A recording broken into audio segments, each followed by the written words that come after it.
पहनते हो, चूड़ी किसी को दे देते हो। वास्तु कहता है चूड़ी घर की नेगेटिव एनर्जी रोक लेती है। मैं हूँ चूड़ी। जब चूड़ी अपने आप क्रेक हो जाए, इसका मतलब घर की नेगेटिव एनर्जी पहले चूड़ी ने अब्सॉर्ब की। इसलिए क्रेक चूड़ी को कभी दोबारा नहीं पहनना चाहिए। और चूड़ी देने से सुख, शांति और मैरिटल एनर्जी ट्रांसफर हो सकती है। हमेशा शीशे की चूड़ी पहनने से नजर दोष कम होता है, पति पत्नी के बीच इमोशनल बैलेंस बनता है, हल्की खनक लक्ष्मी को अट्रैक्ट करती है। लाल, हरी, पीली चूड़ी सबसे शुभ होती है।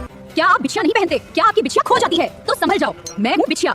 बिछिया का खोना पति की लंबी आयु और सेहत के लिए अच्छा नहीं माना जाता और ये पति के धन और नौकरी में नुकसान का संकेत है। जो महिलाएं 3-3 बिछिया पैरों में पहनती हैं, उन्हें माँ लक्ष्मी का जीवन भर साथ मिलता है। धन, वैभव और पति की उम्र लंबी होती है, क्योंकि यह सुहाग का प्रतीक है। अगर बिछिया टूट जाए या पुराना हो जाए तो इसे नदी में प्रवाहित करें या मिट्टी के अंदर दबा दें। रुको, क्या बार बार टॉक्सिक रिलेशनशिप्स में फंस जाते हो या शादी के बाद भी इमोशनल गैप फील करते हो? मैं रोज हूँ। जब कोई गुलाब बिना कारण गिरता है या उसकी पंखुड़ियां अलग हो जाती हैं, तो ये अत्यधिक तनाव, गलतफहमी या अनकहे दर्द का संकेत है। हफ्ते में घर के एंट्रेंस पर हल्का सा रोज वाटर स्प्रे करें। इससे लोगों का बिहेवियर सॉफ्ट होता है, आर्गुमेंट्स बिना बोले ठंडे पड़ जाते हैं। ये चीज पॉलिटिशियंस और बिजनेस फैमिलीज यूज करते हैं। आज रोज डे है, पर हर रोज प्यार नहीं बढ़ाता। रुको, क्या तुम भी मुझे गैस या मसाले के पास रखते हो? इसलिए तुम्हारे घर में पैसा टिकता नहीं। मुझे यहाँ रखने से खर्च और बढ़ने लगता है। मैं इलायची हूँ। मुझे तिजोरी में 3 या 5 हरी इलायची लाल कपड़े में बांध कर रखो। इससे पैसा धीरे धीरे स्टेबल होता है, अचानक लॉस से बचाव होता है। शुक्रवार को 2 इलायची मंदिर में रखो, अगले दिन प्रसाद के रूप में यूज करो। इससे घर का वातावरण शांत होता है, आपस के झगड़े कम होते हैं। एक इलायची, एक लौंग छोटा सा कपड़ा में एंट्री के पास रखने से नजर दोष कम होते हैं। मैं सिंदूर हूँ। क्या आप भी मुझे खुला छोड़ देते हो? खुला सिंदूर घर में तनाव और रिश्तों में कड़वाहट बनाते हैं। अगर सिंदूर ऑरेंज से पीला या फीका लगने लगे, ये पति की हेल्थ और करियर में रुकावट का संकेत है। और हमेशा ढक्कन वाला सिंदूरदानी यूज करें। शीशे के सामने सिंदूर लगाना रिश्ते में अहंकार और ईगो को बढ़ाता है, इसलिए कभी कभी ही शीशे के सामने लगाएं। रोज आदत ना बनाएं। चाहे वो बहन हो या परिवार का सदस्य, किसी और के इस्तेमाल किए हुए सिंदूर का उपयोग करने से उस व्यक्ति के कर्म और समस्याएं आकर्षित होती हैं। सिंक में पड़ा एक जूठा बर्तन हूँ,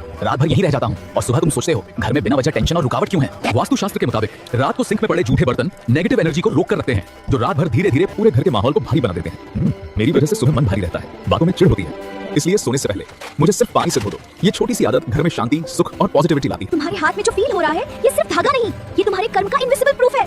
मैं हूँ रोली।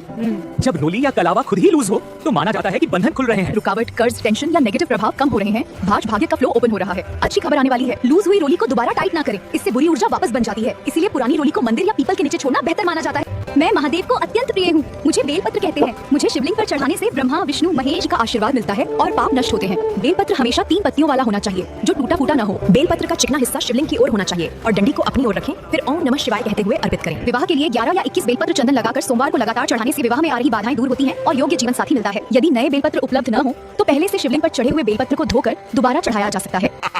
मैं हूँ लाफिंग बुद्धा। मैं आर्थिक समृद्धि और भाग्य लाता हूँ। मुझे घर में रखने से नकारात्मक ऊर्जा दूर और सकारात्मकता बढ़ता है और मेरा मुस्कुराता हुआ चेहरा तनाव कम करता है और घर में सुख शांति लाता है। मुझे कार्यस्थल या पढ़ाई की मेज पर रखने से एकाग्रता और सफलता मिलती है। मुझे द्वार के सामने कम से कम 3 फीट ऊंची जगह एक टेबल पर रखें, जिसमें मेरा मुंह घर के अंदर की ओर हो। और जब ऑफिस या शुभ काम के लिए बाहर जाएं, तो मुंह को बाहर की ओर कर दें। मुझे उपहार में देना या लेना बहुत शुभ होता है।